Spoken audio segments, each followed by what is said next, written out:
नवा मोंढा भागातील दातीवाला पेट्रोल पंपाजवळ असलेल्या लॉयन्स क्लबच्या जागेत महापालिकेचं व्यापारी संकुल उभारणार आहे। त्याचीच पूर्वतयारी म्हणून काल महानगरपालिकेचे अतिक्रमण हटाव मोहिमेअंतर्गत सहाय्यक आयुक्त एस.टी. मोरे यांच्या पथकाने पोलिसांमार्फत नागरिकांवर दबाव आणला। नवा मोंढा भागातील दातीवाला पेट्रोल पंपाजवळ असलेल्या लॉयन्स क्लबच्या जागेत महापालिकेचं व्यापार संकुल उभारणार आहे।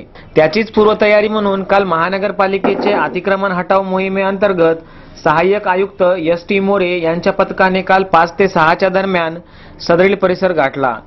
तिथे जाऊन जेसीबीच्या सहाय्याने त्यांनी घरे पाडण्याचा प्रयत्न केला, पण नागरिकांनी या कामाला विरोध केला। त्यावेळी सहाय्यक आयुक्त एस.टी. मोरे यांनी पोलीस प्रशासनाला हाताशी धरून नागरिकांवर दबाव आणण्याचा प्रयत्न केला।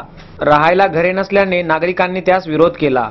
दातीवाला पेट्रोल पंपापासूनच जवळच असलेल्या खोब्रागडे नगर व आसपासच्या परिसरातील काही बीएसयूपी लाभार्थ्यांना संबंधित जागा तात्पुरती राहायला दिली होती, तर काही जण लाभार्थी नसताना देखील या परिसरात वास्तव करत होते। महापालिकेच्या मोकळ्या जागेत तात्पुरते शेड टाकून राहणाऱ्यांना बीएसयूपीची कामे पूर्ण झाली आहेत, त्यामुळे तुम्ही आता ही जागा खाली करा असे सांगण्यात आले। मात्र नागरिकांच्या म्हणण्यानुसार या घरांची कामे अपूर्ण आहेत। जर अशा परिस्थितीत बेघर झालो तर कुठं राहावं या उद्देशाने लोकांनी त्यांना विरोध केला।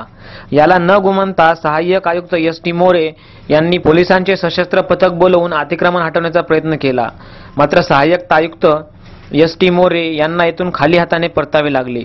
त्यामुळे आयुक्त सुशील खोडवेकर हे चांगले संतापले होते।